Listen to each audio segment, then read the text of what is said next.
Big boss season 9 లో ఎప్పుడు ఏం జరుగుతుందనేది ఊహించడం చాలా కష్టంగా ఉంది. ముఖ్యంగా చెప్పాలి అంటే ఈ రోజు వీకెండ్ కావడంతో బిగ్ బాస్ స్టేజ్ మీద సందడి చేశారు నాగ చైతన్య. అయితే ప్రతి సీజన్ లో కూడా నాగ చైతన్య వస్తూ ఉంటారు.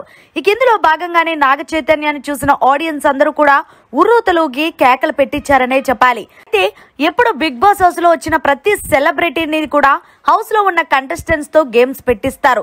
ఆ హౌస్ లో ఉన్న కంటెస్టెంట్స్ ని 2 టీములుగా డివైడ్ చేసిన తర్వాత ఏ టీం అయితే విన్నర్ గా నిలుస్తుందో వాళ్ళకి బంపర్ ఆఫర్ ఇస్తూ ఉంటారు. ఇక ఇందులో భాగంగానే మొత్తానికి బిగ్ బాస్ హౌస్ లో తనుజ టీం అని అలాగే భరణి టీం అంటూ 2 టీములుగా డివైడ్ చేశారు వీకెండ్ వచ్చిన నాగార్జున. ఇక ఇందులో భాగంగానే హౌస్ లో ఉన్న కంటెస్టెంట్స్ కి గెస్ ద పిక్చర్ అంటూ ఒక టాస్క్ ఇచ్చారు. ఎక్కువ ఎవరైతే పిక్చర్స్ గెస్ చేస్తారో వాళ్ళకి ఈ టాస్క్ లో పాయింట్స్ వస్తాయి, వాళ్ళకి ఒకరికి బంపర్ ఆఫర్ ఉందంటూ తెలియచేస్తారు. ఇక ఇందులో భాగంగానే తనుజ టీంలో అందరూ కూడా షార్ప్ అండ్ స్వీట్ గా ఉండడం వల్ల వాళ్ళు ఎక్కువ పిక్చర్స్ గెస్ చేయడంతో ఫైనల్ గా అయితే తనుజ టీం విన్ అయ్యింది.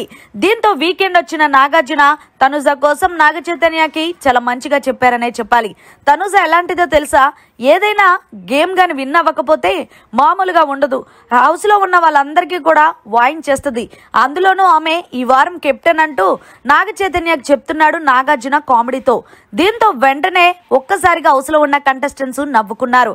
అయితే తనుజ అంది, నాగ చైతన్య సార్ మీరంటే నాకు చాలా ఇష్టం, నేను మీ మూవీస్ బాగా చూస్తాను అంటే సార్ నాకు ఒక అవకాశం ఇస్తారా, నెక్స్ట్ మూవీలో ఏమన్నా ఒక చిన్న రోల్ ఇస్తారా అంటే ఇందులోగా నాగార్జున కలగ చేసుకొని చూద్దాంలే అమ్మ అంటూ అన్నారు. సో ఏది ఏమైనా సరే తనుజ టీం విన్నర్ గా నిలవటంతో తనుజ టీం అందరికీ కూడా అన్లిమిటెడ్ చికెన్ ని పాస్ చేశాడు బిగ్ బాస్.